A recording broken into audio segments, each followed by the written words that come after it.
Good morning, lovelies. This is a pre-recorded banked video.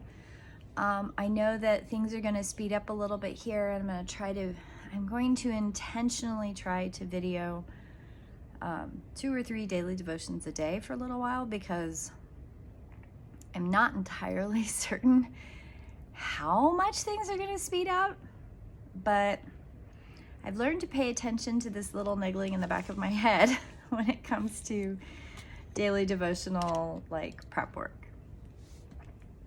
And cool beans is when I drew the cards for this bank. I purchased an onyx Bastet over the weekend, and I have quite a few resin Bastets, but I don't have a stone Bastet. And I was doing something totally different. I was looking for things for other people, and she leaped off the table at me at the fair, and she said, "Take me home." And she was quite affordable for being an onyx. I've tested it, and she's definitely onyx, and she's just amazing. And you'll see when I do the cards, you'll see. She's just beautiful, isn't she? Excuse me. Okay. So, today's card is Bastet out of the Egyptian Oracle. So Bastet is passion, cat-headed female deity, or portrayed as a black cat. Sun goddess, she personifies the beneficial heat of the sun, protectress of the house and cats, goddess of prosperity and wealth. She represents sensuality, tenderness, charm, generosity, love, passion, desire, pleasure. Maybe you should take a break from your routine and reconnect with nature and yourself. Live your life with more fullness and passion. It lies within your ability to help seduction and passion. You can get great satisfaction in any area of your life and experience moments full of joy and satisfaction. I love how in the traditional papyrus, she's always a black cat face. And see that? And I get told all the time that Astra's like my familiar or whatever. She's not. She's actually, my husband is her person. Astra and I have a wonderful relationship, but she is, her person is definitely my husband, not me. Oh yeah, I don't want to put that away. Prosperity, wealth. I love how in this book they say that she is a sun goddess. I think that people forget that. I think people forget that Bastet is a sun goddess. She is not a moon goddess. Take a break from your routine and reconnect with nature and yourself. Live your life with more fullness and passion. Such a good card. Such a good reminder. As Astra is playing in the living room this morning. Okay, Hummingbird is our animal spirit guidebook. Positive, enthusiastic, spiritually resourceful. Inside the tiny hummingbird resides an endless well of energy and positivity. The hummingbird's secret is that it has learned where to gather nectar, and it returns to these sources daily for nourishment and rejuvenation. This sacred elixir springs from many sources, but usually involves nature, creativity, and exploring spirituality. Follow the way of the hummingbird and you cannot go wrong. Every droplet of life becomes sweet, every moment worth savoring. When in balance, smart, curious, loves to learn. When out of balance, pushy, insistent, sharp. To bring into balance, take a class. So positive, enthusiastic, spiritual, and resourceful. Oh, this is a good card. We'll come back to this one. Okay, in the Shaman Oracle.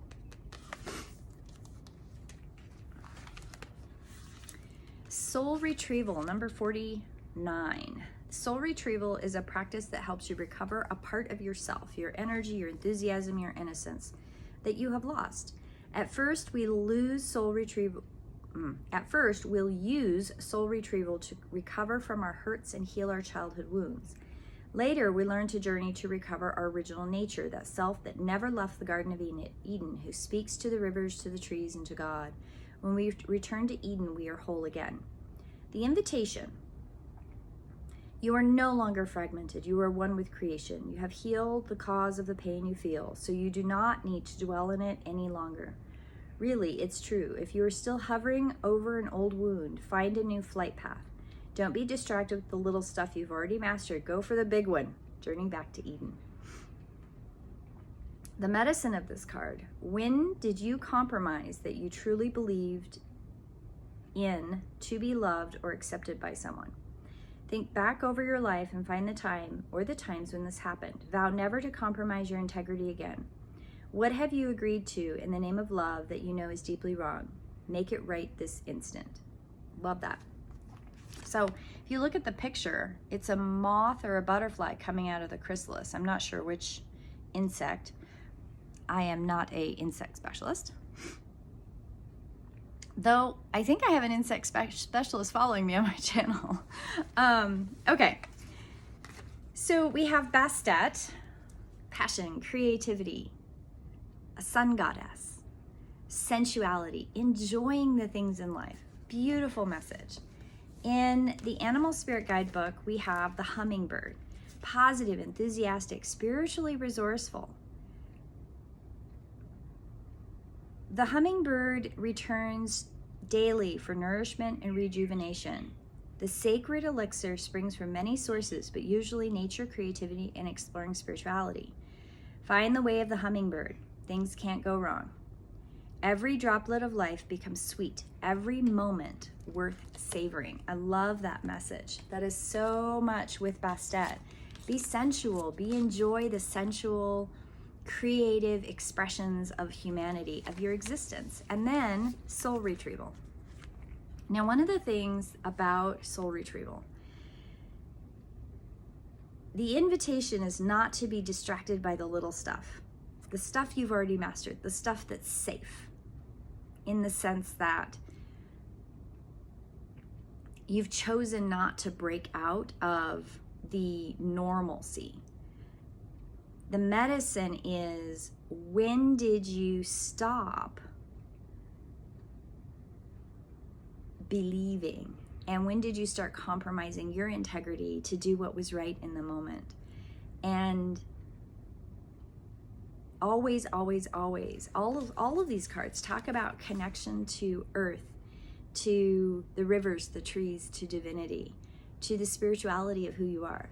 So the thing that came to me when I so I have Bastet, I picked her up this weekend. She was just this beautiful gift.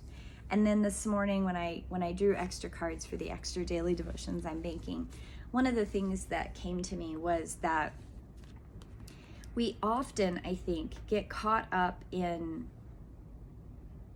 if something happens, right? And I've had quite a few things that are big things happen in the last couple weeks in my life, and I've had an experience where I had to catalyze and manifest and be that manifested catalyst and be the truth bearer,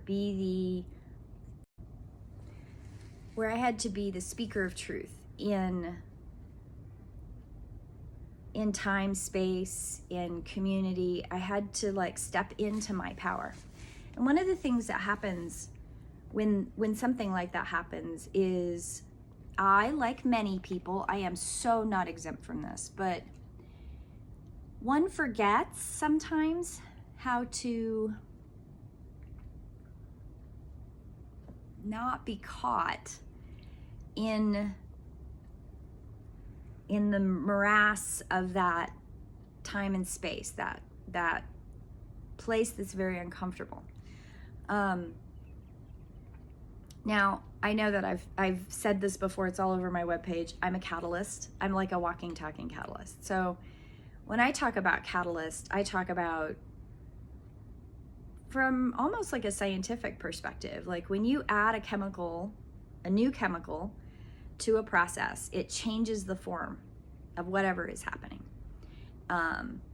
Make something from a gas into a liquid into a solid, changing the form forever. You can't go back without adding a whole new thing, a new catalyst to make it into something else. It's a transformation process. only it can be usually very abrupt. The other thing that catalyst represents is also recognizing the things that need to happen, the beauty and the creativity and the opportunities in the moment for moving forward, for taking action into a place that it's needed. And catalyst as a life theme is, from my end, because I'm the one being the catalyst, sometimes I've learned, but when I was younger, I really didn't understand what was happening. I didn't understand that the thing I said was so mind-blowing to the people around me. To me, it just seemed so obvious. And as I've gotten older, I've been much more ethical, responsible, taking ownership of how that can affect people. I can't own their outcomes. I can't own their behaviors. I can't own their choices. But when I offer that catalyst opportunity, I try to own how I do that, when is the right time, and being responsible with, when it's a big catalyst, that fallout, if someone doesn't like it, for lack of a better term, they don't always understand what's happening. And so I prepare people. I tell people all the time, I am a catalyst. Now, they may not understand what that means. I can only do so much to explain that. But when it happens, when catalyst happens, the fallout for me, right, is being concerned about everybody involved in that catalyst action, because it doesn't just change one thing. It's like a chemical reaction. It changes all the molecules in that thing, in that space. And I look at the same thing with being a walking, talking catalyst, life theme wise, energetically, what I bring into the space, that there's a little bit of responsibility that comes with that. Well, there's a lot of responsibility that comes with that. And one of those things is that I really, truly care. I really, truly do. I care about the outcomes of the people and how their journey is. Are they going to hurt? Are they going to cry? Are they going to be devastated? Are they going to rise up to that opportunity? Is that change going to cause them to spiral? I have totally seen it a couple times where somebody's karma trauma blueprint of the spiral, they just spiral tighter. And thank goodness I have these beautiful, lovely entities that surround me in my life that are ethical and moral, and they take their responsibilities in this world very seriously, and they're able to understand that catalyst energy is never ever meant to harm, but sometimes you just need a little bit of chemical catalyst to make that change, because we get stuck and we don't go with the passion, we don't go with the creativity, we don't go with what Bastet and the Hummingbird and Soul Retrieval are telling us. Because Soul Retrieval is also about recognizing that you're here for a purpose, you have things to do, and if you are not being responsible for that path, if you're not doing the things you need to do on that path, you're not going to get your stuff done. So one of the things that came up as I was looking at these was looking at, and y'all hear me talk about this all the time, but my own blueprint, I can't see my own blueprint. I rely very, very heavily on my guides to tell me, move here, go there, pay attention to the signs. And it's, when I can see other people's blueprints, it's because their guides have shown it to me. It's not that I walk around just looking at people's blueprints. It's like looking at people's underwear drawer. I don't want to do that. That's gross. But if guides tell me things, or you've asked me a question, it's usually, I have no idea what the answer is. Your guides are telling me the answer. So it's not like I'm looking into the depths of your soul. I've had somebody tell me once, she was like, I'm afraid to look you in the eye because you're going to see into my soul. No, I already see who you are, but I'm not going to look into your blueprint. But going back to catalyst, going back to change, going back to these cards, there's two sides of this. One is big events recently, and it could it could have been very easy for me to get caught in the fear part, the disappointment, the shame, the confusion of, and my worry, because I have a huge worry thing that comes with the Carer Life theme. It's not fear, it's not disappointment, it's just like this niggling worry, almost like anxiety, but it's worry about that I care about other people. I worry that I care too much. It's very difficult to explain, but that confusion and that worry are kind of woven in together. And one of the things that I've learned is that when Catalyst steps forward, that particular life theme steps forward and says, okay, Red, you've got shit to do. You got to do this thing. There's almost like very little I can do but do that Catalyst thing. And then once that's been delivered, once the Catalyst has been delivered, here you go, here's your cookie. What kicks in used to kick in really bad was a freeze, and that freeze could last months where I'd just get frozen, couldn't do anything. It's like I've learned that some of it is autistic, like there's an overwhelm freeze moment. And now what I've learned is that, especially in the last 20 years of my life, I've learned that delivering Catalyst, then if I've done it right, if I've completed the Catalyst assignment, I get validation. The universe validates. The bigger the Catalyst delivery, the more the universe will validate. The more the universe will say yes, and here's your cookie, and here's your cookie, and here's your cookie. Because it's almost as if the universe is trying to say, no need to worry, you got it. You did your job, and now let me take over. And it's the universe, it's that person, whatever that Catalyst energy was for. Was it a person, a community, a group of people? Doesn't matter. The universe goes, good job, now let me take over. Let those people's guides and their blueprints do their work. And it's hard. It's hard because it could be very easy to try to take on responsibility for that. And I have totally done that before, where I've worried at it when the universe is trying to say, stop. And stop. It's not like keep giving, keep doing that. No, the universe needs me to step away. It's not my stuff. And if I've gotten things going, because that's what Catalyst energy does, is it keeps energy moving forward. It keeps blueprints moving forward. It keeps people on their path, in theory, right? And the universe says, good job, here's your cookie. And I get validations in these other places. And that's where Hummingbird, Bastet, and Soul Retrieval. Soul Retrieval is good job.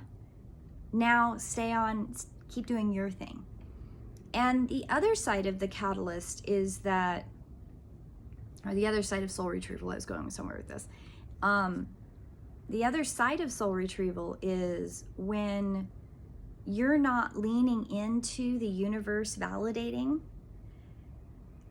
you're denying your guides and your blueprint that you wrote for yourself.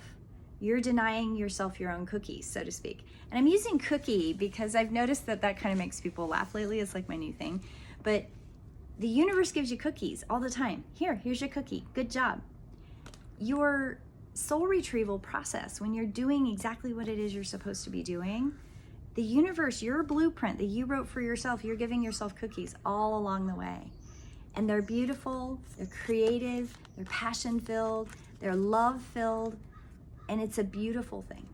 And we often get caught in this place of doing what other people want us to do and denying our authenticity. If you are following your path and you're being authentic to your path, and authentic isn't even really the right word I'm looking for. It's more like if you are honoring, it's like honor, integrity, authenticity,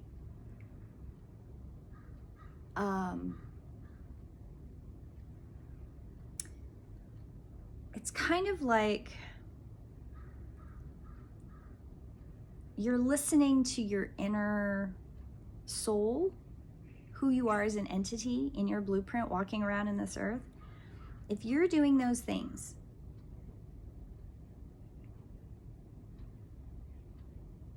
there's a feeling that you're connected to all of your soul. You're not disconnected from anything at all. I'm working on this thing where I'm realizing that every single person has this inner shadow light dialogue. And I'm working on figuring out what they are, but there is a component of when you recognize that you have that dialogue, there's always a light side of the dialogue. And there's a way always to be connected to your soul and being authentic to your soul if you know what both sides of that dialogue is, so that you can participate in the fullness of the integrity of what it is that you're doing here. If you're doing your work is in all capital letters, your higher work. If you are not, you are negligent, you are culpable, carelessly negligent, you are culpable in contributing to the derision and the pulling down of the other people around you, and you are being careless with your purpose. And I guarantee you, if you do that in your blueprint, the universe will do anything and everything in its power to get you back on your blueprint. It doesn't mean you'll meet somebody like me who's a catalyst who goes, hey, get back on the path. I don't even know that I'm doing it consciously. It's just who I am as an entity. But the universe will bring you trial after trial after trial in a way that tries to get you back on your blueprint. And it will be things that don't make sense. Because the things that make sense aren't off your blueprint. The things that don't make sense are off your blueprint. And we can go into a whole long thing about that. But I say it all the time. All the time. The universe wants you to be on your blueprint. You want you to be on your blueprint. Your guides' job, their whole job on the other side is to keep you on your blueprint and support you in the things you said you wanted to do. So if you're getting off your blueprint, the universe will literally bring you people into your life to help you stay on your blueprint. The universe will bring you tools, it will bring you opportunities, it will bring you all of the things you need to stay on your blueprint. If you're getting just a little bit offline, the bigger you get offline, the bigger the things that happen to get you back online. And it's not the universe punishing you. And it's sometimes very hard to discern whether these are things on your blueprint or did I just do bad things in my past life and I'm suffering in karma. You know, there's a lot of like variation in how this works, but there is an opportunity here always. Find your soul. Find what your purpose is. Lean into the passion, the creativity, the energy that you built in your blueprint to do all the things you're meant to do. We are never writing ourselves a blueprint where we did not have enough energy to do the things we're supposed to do. Never. You always have exactly what you need to do. And Bastet, passion, creativity, pleasure. Enjoy this life. It's beautiful. Lean into it. You're not alone. We're here doing this together. So I hope you all have a beautiful day. And I will see you in prayer. Blessed be.